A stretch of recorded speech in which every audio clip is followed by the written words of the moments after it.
Fruitful Investment Strategies. My name is Kalambai, and if you've not really followed us and you don't know about this channel, please make sure that you subscribe, you follow us, and you share this channel because we share about fruitful investment. Our investment should be fruitful investment and with good strategies. So, as always, I always share the books that I read, and this is one of the books that I actually am reading. The World for Sale. It's really a nice book showing us that how commodity traders work, because commodity traders are people who actually sell raw materials, which is gold, petrol, oil, and all the solid materials that across the world. And this book kinds of actually show that these people actually have a lot of where there is money, there is power. And where there is power, you will always find traders dealing with that, because the traders are the one who actually controls the world. They control the minerals of the world. They have the power. You know how it actually goes on. They have the power, and they're the one actually dealing with the world in a war. So we're talking about commodity traders. These are people who actually have a lot of money as well. They have access to a lot of money, and they have most of the politicians in their pocket, and they control how the world works. And these people actually they go into countries with wars, and they support one of the groups or one of the sides of the war, and actually they come in and they take all the minerals that is actually within the country. So this book actually has I've really learned a lot, and one of the stories that I'm reading right now is actually about Gaddafi and how they actually caught Gaddafi, and which company was actually supporting the rebels in Benghazi. And it's really an unfolding story of how the world and business people work, and mostly the commodity traders, because they're the ones who are actually ruling the world. They're the one who actually have power on the minerals, and minerals that affect the world. Real estate is another thing, but the commodity traders, they're the one who takes materials from one country to the other, because America, without the oil from Iraq, without the oil from the drugs from Afghanistan, it would have been really very difficult for America to develop without the minerals from the Congo. For America to get the atomic bomb, which it's actually destroyed Fukushima and Nagasaki, it's needed commodity traders who had to take the minerals from the Congo to the United States. And Belgium was the one who was actually involved in that series. And you had commodity traders who were dealing with this kind of thing. They take the minerals, they package them in, and then they send back to the United States, and the United States works with those kind of minerals and produces the last effect of the bomb. And that's what commodity traders do. They support one side of the war, and in this period of time, Congo was actually seeking for independence, or starting at least to seek for independence.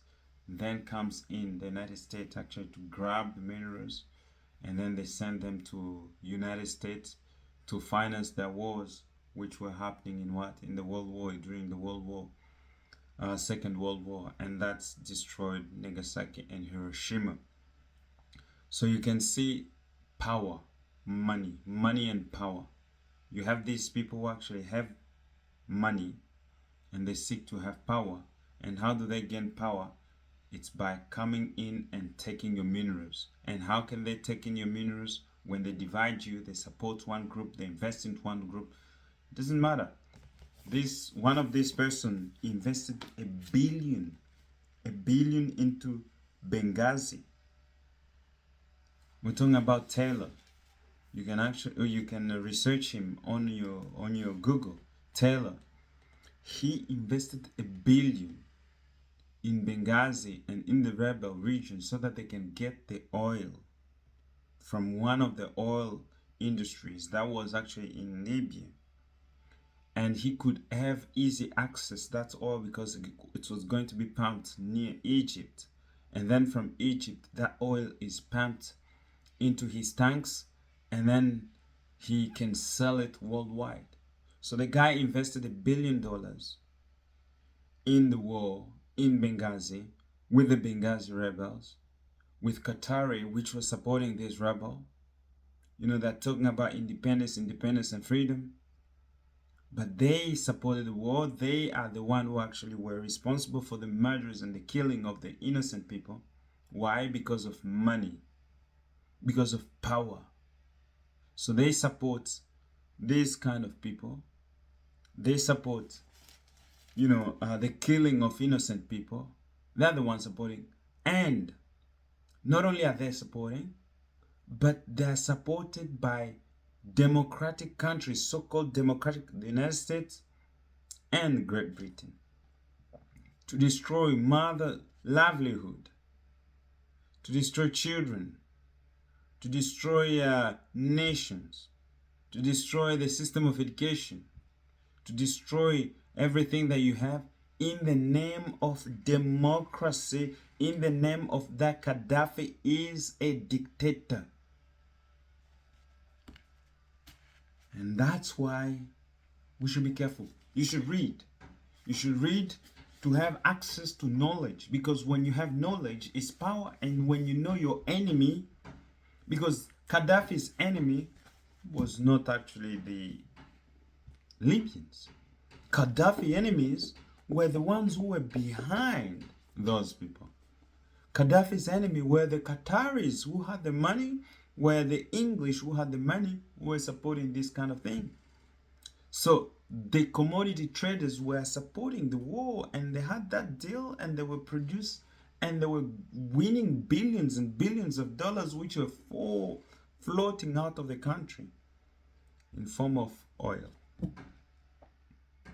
So guys, when people are talking about freedom, we should be very careful.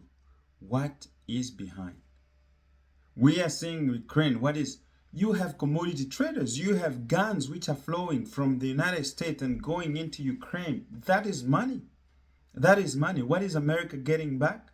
It's getting back actually in form of minerals that comes from Ukraine.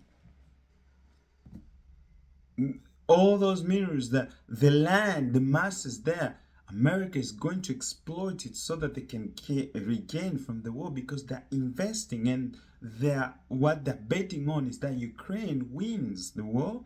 And when Ukraine wins the war, America has the monopoly of the market of Ukraine. And we are talking about the most populated country, or the largest country in Eastern Europe. Ukraine is a big mass. There is agriculture. It's a very fruitful land.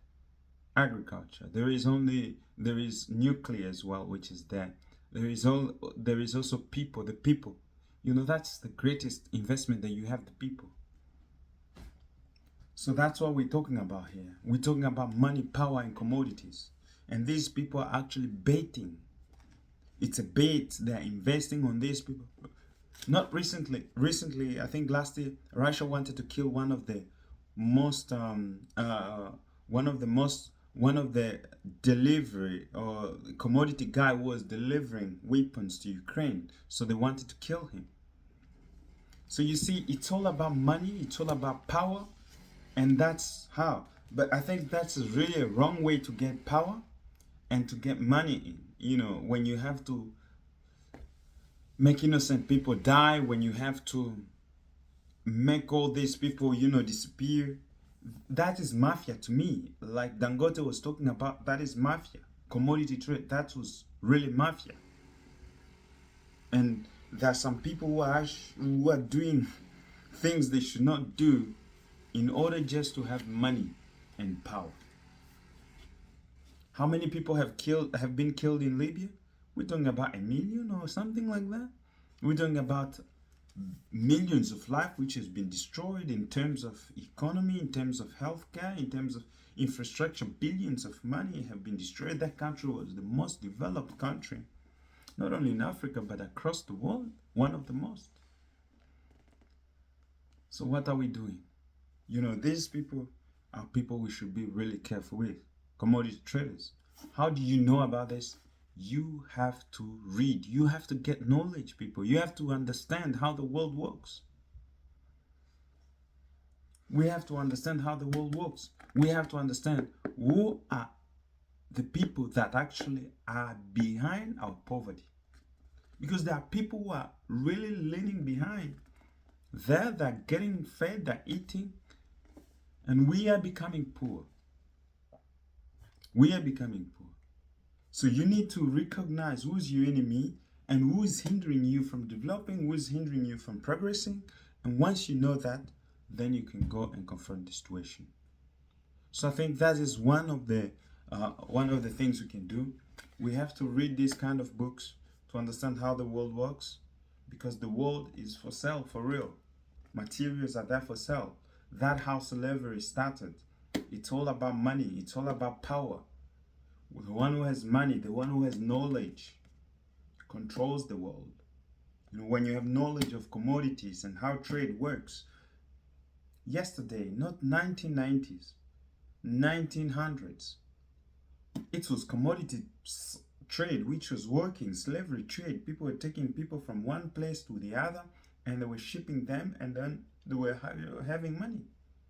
It was working like that, you know. And today things have not changed. China is taking materials from Africa, it's sending that to China, it's recycling it and producing some fantastic technology, and then it resells back. That's the same thing. Europe used to take sugarcane, create all these sugarcane places, and then we Africans were working in the field producing cotton and sugarcane. It goes back to Europe. Europe industrializes it and produces cloth. You have cotton from cloth, and then you have sugar. They send it back to you, and they sell it at an excellent price. And they have manpower that take slaves. Why? For sugar. For sugar, guys. You are selling your brother, you sell your sister for sugar, and then it goes back to Europe. That's what they're doing still today, commodity traders. What they do, they come, they take all your minerals. What they do, they go and they produce, paint and everything that is plastic, which comes from oil, and they resell it to you. They have excellent profit. They control the world. If you do not want to trade with them, they give you sanctions. They limit you from trading with them. And what happens?